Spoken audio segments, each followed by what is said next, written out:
Assalamualaikum warahmatullahi wabarakatuh.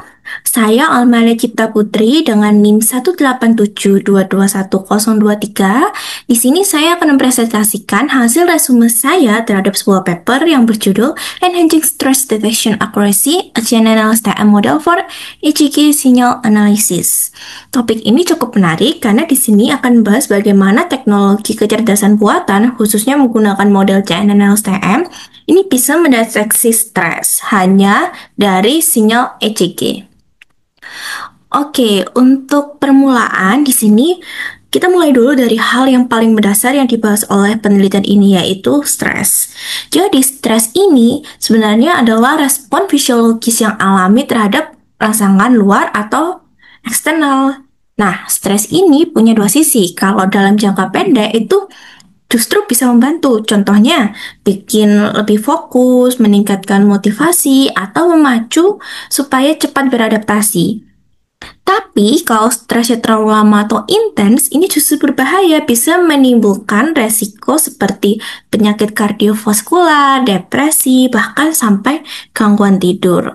Oleh karena itu, butuh cara untuk bisa memantau stres secara real time supaya tidak memiliki efek jangka panjang yang sangat merugikan.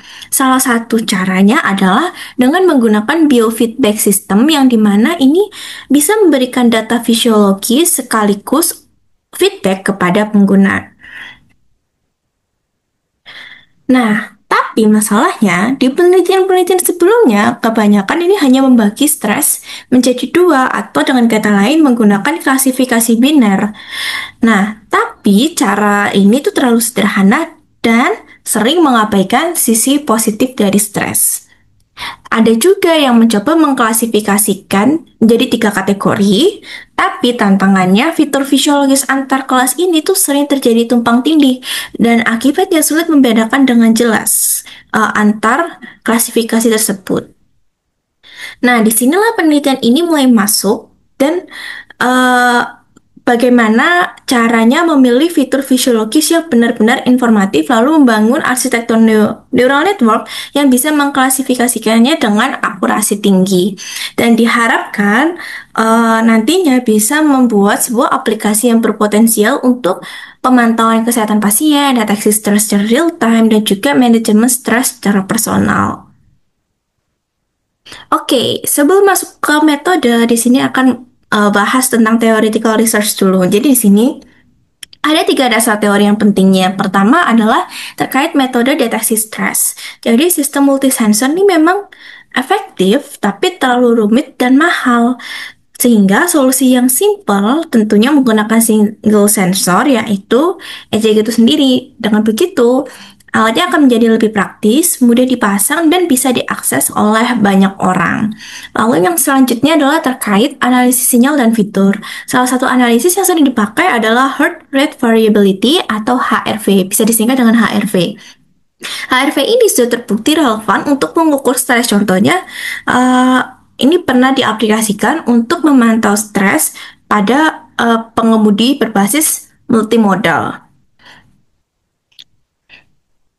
Oke, yang terakhir adalah terkait algoritma dan akurasi. Jadi, CNN LSTM ini adalah salah satu pendekatan yang terbukti bisa mencapai akurasi yang tinggi, ya sekitar 91-95%, yang dimana ya dijelaskan di beberapa penelitian sebelumnya. Memang ada metode lain seperti ensemble dan multimodal, yang dimana ini lebih lebih kompleks dan meningkatkan akurasi klasifikasi. Juga ada machine learning klasik seperti random forest, decision tree, ada boost yang juga masih relevan dengan penyempurnaan berkelanjutan. Tapi arah penelitian ini itu berfokus pada single sensor ECG dan juga neural network untuk mengoptimasi klasifikasi multi-class. Oke, selanjutnya adalah terkait metodologi yang digunakan oleh penelitian ini. Jadi, yang pertama adalah pembahasan terkait dataset dan preprocessing.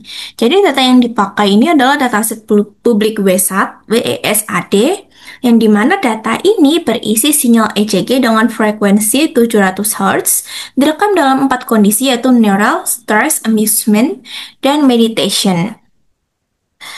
Nah, Jadi di sini sinyal ECG ini dipotong jadi segmen sebanyak 10 detik, sekitar 7.000 sampel dengan langkah 1 detik.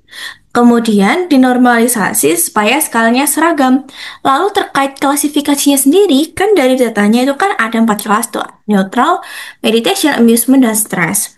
Nah, untuk kelas neutral dan meditation itu digabung jadi satu kelas menjadi no stress karena data klasifikasi neutral dan meditation sebenarnya mirip-mirip. Nah, setelah itu, ini kan datanya awalnya 29.562. Akhirnya dipotong jadi 14.679 setelah dilakukan segmentasi yang sudah dijelaskan sebelumnya. Akhirnya, ini terbagi menjadi 3 kelas dengan jumlah data pada setiap kelas itu merata. Jadi masing-masing ini jumlah datanya itu merata. Dan ini bisa mengurangi resiko overfitting. Lalu selanjutnya adalah terkait analisis fitur. Jadi di sini untuk analisis fiturnya itu menggunakan algoritma random forest dengan 100 decision tree yang dimana tujuannya adalah untuk mencari fitur mana yang paling penting atau paling importance untuk membedakan stres. Awalnya ini ada 28 fitur ECG yang dipilih. Jadi di sini bisa dilihat list-list beberapa fitur ECG yang dipilih. Kemudian setelah itu data dinormalisasi dengan standar scalar, lalu di-split menjadi 80-20, yang dimana 80% adalah data training dan 20% adalah data testing. Oke, setelah fiturnya siap, barulah masuk ke modelnya, yaitu arsitektur CN Andalas TM. Untuk struktur modelnya kurang lebih seperti di gambar ini ya, bisa dilihat di sini. Jadi pertama, input layer itu menerima data ECG dengan sedikit noise injection, supaya modelnya itu lebih robustness, atau modelnya lebih tahan gitu. Nah, kemudian ada 2 lapisan convolution yaitu JONV 2D dengan 32 dan 64 filter untuk menangkap pola dasar dan pola kompleks. Nah, di sini juga ditambah batch normalization max pooling di dalam convolution tersebut dan juga ada special dropout yang dimana ini untuk mencegah overfitting. Nah, setelah diproses di 2 lapisan CNN tersebut, barulah data tersebut masuk ke 2 LSTM layer dengan 100 dan 50 unit. LSTM ini cukup penting karena bisa menangkap pola temporal pada sinyal ECG. Dan yang terakhir ada fully connected layer yang kemudian masuk ke softmax untuk diklasifikasikan menjadi 3 kelas yang telah disebutkan sebelumnya. Kemudian, supaya lebih stabil, model ini juga menggunakan L2 regularization, dropout, dan patch normalization. Oke, setelah bahas terkait metodologinya, barulah di sini akan bahas terkait hasil dari penelitian tersebut. Dari hasil training tadi itu, algoritma iteratif itu secara bertahap mengurangi jumlah fitur yang awalnya tadi kan 28 ya. Itu akhirnya dicoba menggunakan algoritma iteratif berkurang sampai 4.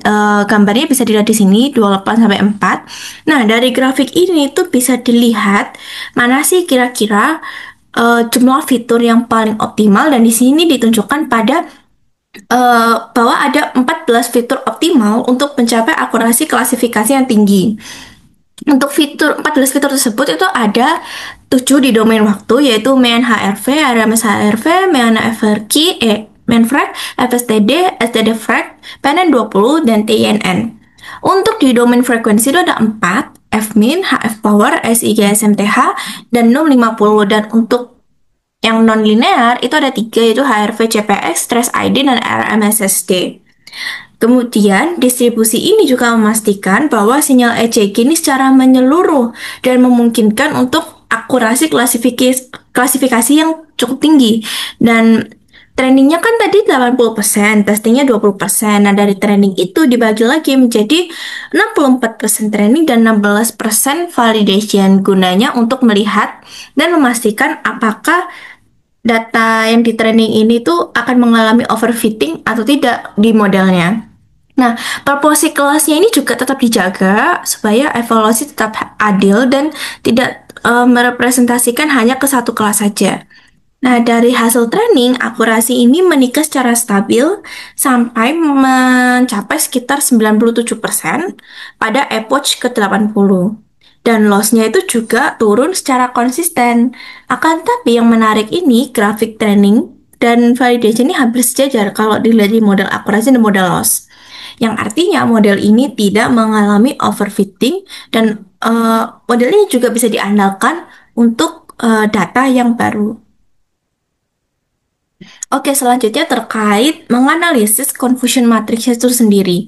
Jadi di sini untuk kelas no stress, ini bisa dilihat di sini sebenarnya totalnya ada 977 data kelas no stress. Tapi yang dideteksi dari kelas no stress itu yang dideteksi sebagai no stress yang benar itu hanya 950, tapi yang salah prediksinya eh itu ada 20, ada 7. Jadi di sini akurasi untuk no stress itu adalah 97,24%. Begitu pula pada amusement itu 97,14%. Dari 979 data yang dideteksi benar ada 951 data. Kemudian untuk kelas stress itu ada 97,24%, yang dimana 978 data yang diprediksi benar adalah 950 data. Untuk kesalahan terbanyak ini ada di antara amusement dan juga stress, yang dimana ini ada 20 ya, 20 kasus. Dan ini wajar karena kondisi ini tuh emang punya kesamaan secara fisiologis.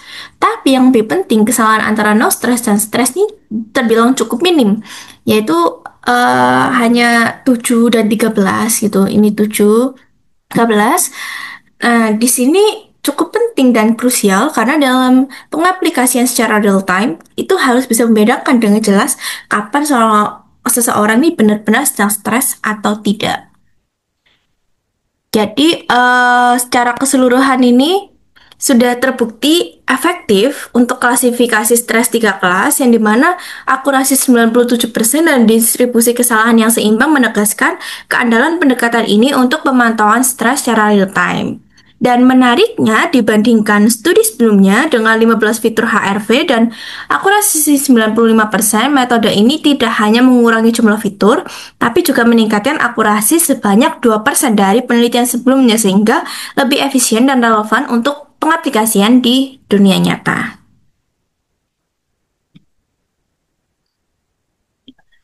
Oke, jadi di sini bisa disimpulkan bahwa model channel LSTM yang dimana dengan 14 fitur optimal itu terbukti sangat efektif untuk mengklasifikasi stres dengan 3 kelas, yang dimana akurasinya mencapai 97%, lebih tinggi dari studi sebelumnya, dan ke depannya ini model ini bisa diintegrasikan ke sistem biofeedback portable, bahkan bisa dioptimalkan untuk aplikasi mobile juga kalau bisa. Ya, bisa dibayangkan nanti bisa memantau stres secara real time, bahkan bisa lewat smartphone atau wearable device dengan mudah. Yang dimana ini bisa membuka peluang baru dalam manajemen stres real time yang praktis dan juga luas. Dan ini adalah referensi paper yang saya gunakan, yang saya rangkum dan saya presentasikan pada kali ini. Demikian presentasi dari saya. Terima kasih banyak atas perhatiannya. Mohon maaf bila ada kata-kata yang kurang berkenan. Wassalamualaikum warahmatullahi wabarakatuh.